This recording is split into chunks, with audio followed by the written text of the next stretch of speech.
You are lying in bed, and the house is quiet, and your phone is in your hand, and you are looking at real estate listings again. Not because you are buying, because some part of you still believes you should have bought by now.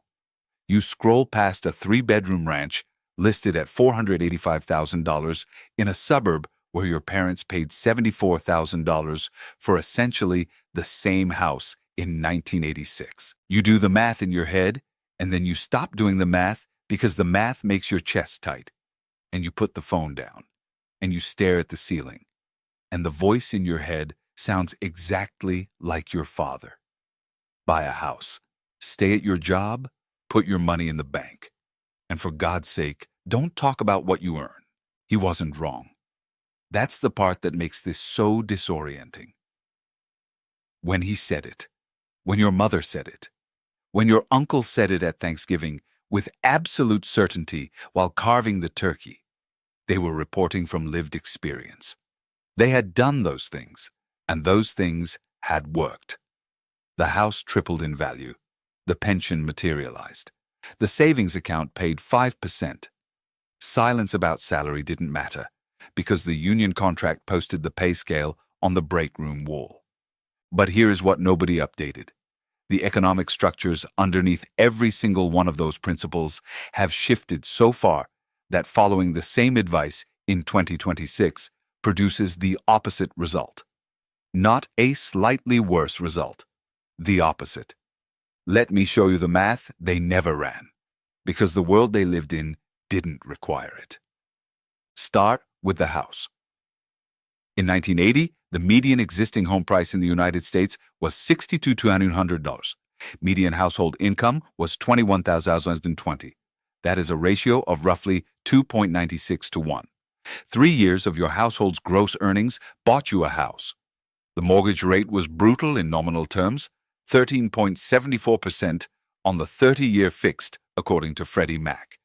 But inflation was running at 13.5%, which means the real interest rate, what the loan actually cost you after inflation eroded the debt, was about 0.2%, essentially free.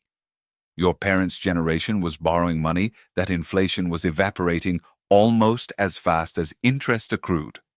They were being paid to borrow in real terms, and most of them never knew it. Now run the same calculation today. The median existing home price hit $389,800 by the end of 2024, per the National Association of Realtors. Median household income sits around $80,610 per the Census Bureau. That ratio is 4.83 to 1 nationally. In Los Angeles, San Francisco, New York, Miami, it breaks past 8 to 1. The mortgage rate is roughly 6.8%. Inflation is running about 2.7%, which means the real interest rate on your mortgage is approximately 4.1%. That is not free money. That is expensive money, attached to a house that costs almost 5 years of everything your household earns before taxes, before groceries, before the electric bill. Same instrument. The 30-year fixed mortgage.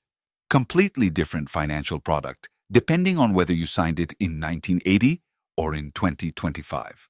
And the tax benefit that made the old math even sweeter. In your parents' era, most homeowners itemized their deductions because the standard deduction was low and the mortgage interest write-off was substantial, especially when marginal tax rates ran as high as 70%. Today, the standard deduction is $29,200 for a married couple, and the IRS estimates that roughly 90% of filers now take it, which means most buyers never see a dime of mortgage interest deduction. The tax subsidy that lubricated homeownership for a generation has functionally vanished for the majority of Americans.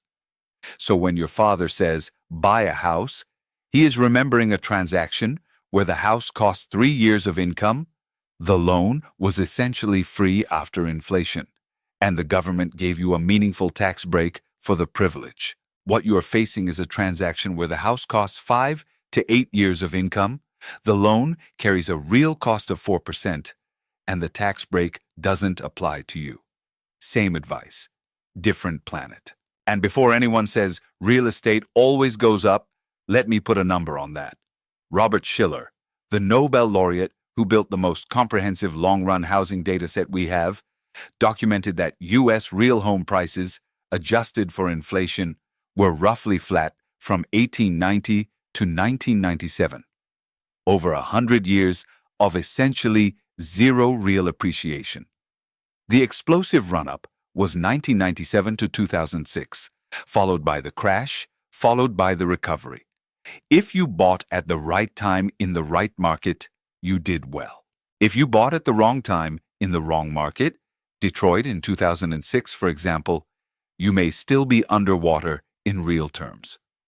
Real estate always goes up is a story about nominal prices that ignores inflation, ignores transaction costs, and ignores the enormous regional variation in what actually happens to property values. Here is where the cultural script gets really stubborn, though. The Federal Reserve's Survey of Consumer Finances shows that the median net worth of homeowners was $396,200 in 2022 compared to $10,400 for renters. That gap is real, and people wave it around like proof that buying is always better. But think about what it actually measures. People who could afford to buy homes already had higher incomes. The mortgage forced them to save whether they wanted to or not. And the comparison group, renters, includes everyone who rents for any reason, including people in financial distress. The gap doesn't prove that buying a home at 8 times your income in 2026 will replicate the wealth outcome of buying at 3 times income in 1985. It proves that wealthier people tend to buy homes. Those are not the same finding. There is no trophy for buying a house you can't afford. Now, the second piece of advice: stay at your job. Be loyal. Loyalty gets rewarded. In your parents' era, this was structurally true, and the structure had a name: the defined benefit pension. In 1980, 38% of private sector workers were covered by a pension, according to the Department of Labor. The pension formula typically multiplied years of service by a percentage of your final average salary. The last years were disproportionately valuable because they were multiplied by the highest pay. Leaving at year 15 of a 30-year career could forfeit more than half the pension's eventual value. Staying was not sentimentality. Staying was math. By 2023, pension coverage had fallen to 15% of private sector workers, and many of those plans are frozen to new participants. The dominant retirement vehicle is now the 401k, which is fully portable. You take it with you when you leave. There is zero mathematical penalty for changing employers. But there is a mathematical penalty for staying. The Federal Reserve Bank of Atlanta runs a wage growth tracker that separates job stayers from job switchers. Throughout 2021 to 2024, workers who changed jobs saw wage growth roughly 1 to 2 percentage points higher per year than those who stayed. ADP's workforce vitality data showed the gap even wider in some periods, with switchers gaining 7 to 8% annually, while stayers got 4 to 5. Let me compound that for you on a $70,000 base salary. If you stay and get the average 4% raise every year for a decade, you end up around $103,000. If you switch jobs every 3 to 4 years and capture even a conservative 6% average annual increase, you end up around $125,000. That is a gap of $22,000 per year by year 10, and the cumulative difference in total earnings over the decade exceeds $100,000. $100,000. That is the price of loyalty in a labor market where the pension that rewarded staying no longer exists. Your employer's raise budget is 3 to 4%. The market's raise for leaving is 7. The structure that made loyalty rational is gone. The advice didn't update. Now the savings account. Put your money in the bank. The safe play. Your parents were not wrong about this either, in their time. In 1981, the average one-year certificate of deposit paid 18.65% per FDIC data. Even through the calmer 1990s, savings accounts paid 3 to 5%, while inflation averaged about 2.8. The real return was positive. Your money grew faster than prices rose. Safety and growth were the same thing. Then came the period from 2009 through mid-2022. The federal funds rate sat at effectively zero for 7 years, rose briefly, got slashed back to zero in March 2020, and stayed there for 2 more years. Savings account rates hovered below 1% for most of that stretch.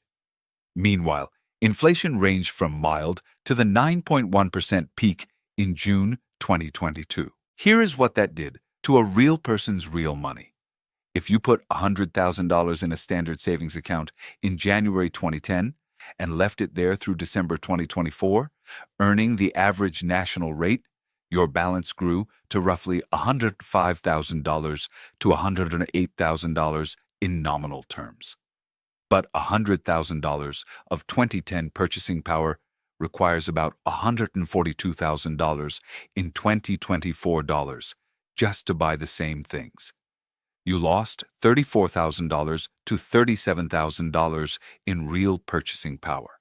The safe choice quietly destroyed more wealth than many so-called risky investments lost in the same period. That is worth saying again. The safe choice was the expensive one. Now, high-yield savings accounts at online banks were offering 4.5 to 5% as of early 2025, which finally nudged real returns positive. But those accounts didn't exist in your parents' mental model of banking. They walked into a branch. They knew the teller's name. They got a passbook with a number printed in it, and that number went up. The world your parents understood and the world your money lives in are not the same world. And the word bank means something different in each one. A penny saved is a penny earned, they said. In a negative real rate environment, a penny saved is a fraction of a penny quietly spent. The aphorism assumed the bank was working for you. For most of the last 15 years, the bank was working against you, and you were paying it with your purchasing power for the privilege of feeling safe. The fourth piece of advice is the most personal. Don't talk about money. It's nobody's business. It's rude. This norm did not fall from the sky. Employers built it because salary secrecy reduces upward wage pressure. If you do not know what your coworker earns, you cannot use that information to negotiate. The National Labor Relations Act of 1935 technically protects your right to discuss wages. That protection has been on the books for 90 years. The cultural taboo was stronger than the law. In your parents' economy, the damage was partially contained. Unions published pay scales. Large employers used standardized grades. The information asymmetry existed, but the floor was higher. In today's economy, where compensation is individually negotiated and there are no unions in most private sector workplaces, salary secrecy transfers wealth directly from workers to employers. PayScale's 2024 compensation survey found that 57% of workers who believed they were paid at market rate were actually paid below market. More than half. Not because they were bad negotiators, because they did not have the information. And the cost falls unevenly. Census Bureau data for 2023 shows women earned 83.7 cents for every dollar earned by men among full-time, year-round workers. Claudia Goldin, the Nobel laureate whose career has been spent documenting the mechanisms behind this gap, has shown that pay secrecy is one of the structures that sustains it. When you do not know what the job pays, and you have been socialized not to ask, you accept less. The silence is not neutral. The silence has a price, and some people pay more of it than others. The landscape is shifting. Colorado, New York City, California, Washington State, Illinois, Minnesota. A growing list of jurisdictions now require employers to disclose salary ranges. This is the market correcting a structural information failure that your parents' social norm preserved for decades. Not talking about money did not make the gap disappear. It made the gap invisible to the person losing. If you just nodded at that sentence, you already know this. You just needed someone to say it out loud. Let me walk you through what all four of these look like inside one household. Call them the Nguyens. She is 47. He is 49. Combined income, $138,000, which is above the national median. They are not struggling in any way that shows from the outside. They followed every piece of advice their parents gave. They bought a house at 30, stretching to a $340,000 purchase in a metro suburb. At 6.4% on the 30-year, their mortgage payment with taxes and insurance runs $2,580 a month. That is 22% of gross income, which looks manageable on paper. But after federal and state taxes, retirement contributions, and health insurance premiums, it is closer to 33% of take-home. They have not moved in 17 years. He has been at the same company for 14 years. His salary has grown from $58,000 to $79,000. A former colleague who left the company 8 years ago and changed jobs twice now earns $104,000 doing similar work. The gap is $25,000 a year, and it compounds. He knows this because she told him at a barbecue after 2 beers, and it was the most uncomfortable conversation of his year. They keep their emergency fund in a regular savings account at their local bank, about $42,000. They opened it in 2014 when the balance was equivalent to roughly $49,000 in today's purchasing power. They have been adding to it slowly, but inflation has been eating it from underneath. They feel like they are saving. The math says they are treading water. Neither of them has ever asked a coworker what they earn. She suspects her male colleague with the same title makes more. She has never confirmed it. She is not sure how she would bring it up without it being awkward. The Nguyens are not failing. They are executing a plan that was designed for an economy that no longer exists. And the quiet devastation of that, the slow recognition that the rules changed and nobody sent a memo, is the part that keeps her up at night scrolling real estate listings she cannot act on. Here is what matters about all of this. I am not telling you your parents were foolish. I am telling you they were right, in a world that no longer exists. A world where houses cost 3 years of income, where pensions made loyalty rational, where bank interest beat inflation, and where salary secrecy was survivable because other structures partially compensated for it. That world is documented. The Census Bureau has the housing data. The Department of Labor has the pension data. The FDIC has the interest rate data. The Fed has the wage data. The numbers are not ambiguous. The structures moved. The question is not whether your parents gave bad advice. The question is whether you are going to keep following advice designed for an economy that the data says is gone. If you are currently weighing whether to stretch for a house, run the real cost. Not just the mortgage payment, the real interest rate, the transaction costs if you sell within 7 years, the maintenance, the property taxes, the opportunity cost of that down payment. If the numbers work, they work. If the numbers require you to assume 8% annual appreciation to break even, they do not work, and no amount of family tradition changes the arithmetic. If you have been at the same company for more than 5 years, check what the market pays for your role. Not to leave. To know. Knowledge is not disloyalty. Ignorance is not virtue. The pension that once rewarded your staying is almost certainly not there, and the salary gap compounds every year you do not look.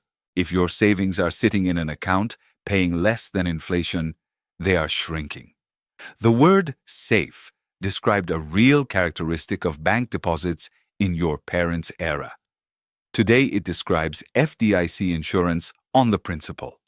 It does not describe what that principle can buy. There is a difference between your money being there and your money being enough. And if you have never had an honest conversation about money with someone you trust, consider what that silence costs, not as a grand political statement. As a practical matter, you cannot negotiate from a position you cannot see. 57% of workers think they are paid fairly and are not. The only cure for that is information, and information requires someone to speak first. Comment below and tell me which of these 4 hit the hardest for you. I suspect most of you already knew at least one of them. The question is, which one you have been avoiding? Your parents sat at a kitchen table and told you what they knew, and what they knew had worked. And they told you because they loved you and they wanted you to be okay. That is not the part that went wrong. The part that went wrong is that the economy shifted underneath the advice, and the advice kept traveling forward under its own momentum, carried by love and habit, and the fact that nobody sat down with a spreadsheet and checked whether the math still held. The math does not still hold. And recognizing that is not a betrayal of the people who raised you. It is the update they would give you themselves if they could see the numbers. The rules did not break. They changed, and you are allowed to change with them. Subscribe if this is the conversation you wish you'd had 10 years ago. I am not selling anything. I am just doing the math.